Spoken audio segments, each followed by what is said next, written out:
ఎందుకంటే మన పక్షంలో ఉన్నారు కాబట్టి మన మిథిలా నగరంగా మనం భావిస్తాం. ఇదంతా కూడా ఇక్కడ అందరూ కూడా ఉన్నటువంటి వాళ్ళందరూ జనక మహారాజ పక్షం వాళ్ళు, అలాగే మిగతా అంతా కూడా ఉన్నటువంటి వాళ్ళందరూ కూడా అక్కడ దంపతుల యొక్క పక్షంలోనే ఉన్నారు. ఇలా ఉన్నటువంటి వీరు ఎవరైతే ఉన్నారో మనకి కన్యాదానం చేయాలంటే ధర్మశాస్త్రం కొన్ని లక్షణాలను చెప్పింది. ఏ ఏ లక్షణాలు వరుడుకుంటే కన్యాదానం చెయ్యాలి అని. కులం శీలం వపుర్విద్య వయోవిత్తం సనాథత అనేటువంటి 7 లక్షణాలు ఎవరికైతే కలిగి ఉంటాయో అదుగోండి ఆ 7 లక్షణాలు కలిగి ఉన్నటువంటి వారికి కన్యని దానంగా చేయండి అని చెప్పింది. సరే, ఏ లక్షణాలు ఉండకూడదో కూడా వివరించింది. సుమారు 17, 32 ఆయా గ్రంథాలను బట్టి అవన్నీ ఉంటూ ఉన్నాయి.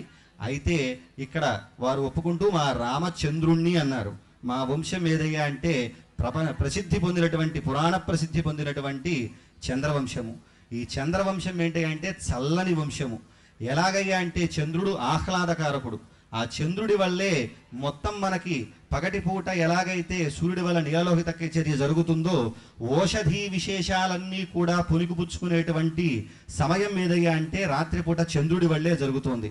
అదుగోండి అటువంటి గొప్పనైనటువంటి ప్రపంచానికి భూమికి అయస్కాంత శక్తిని కూడా ఇచ్చి వాతావరణానికి కారకుడైనటువంటి గ్రహంగా చెప్పబడేటువంటి గొప్పనైనటువంటి చంద్రవంశంలో మా అమ్మాయి సీతమ్మ వారు జన్మించారు.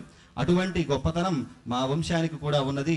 వారు ప్రతాపానికి ప్రకాశానికి అన్నారు. అలాగే మా ప్రసన్నతకి కూడా మా చంద్రవంశం చాలా ప్రసిద్ధి పొందినటువంటిది. అటువంటి గొప్పనైనటువంటి వంశంలో మా అమ్మవారు జన్మించారని చెబుతున్నాం.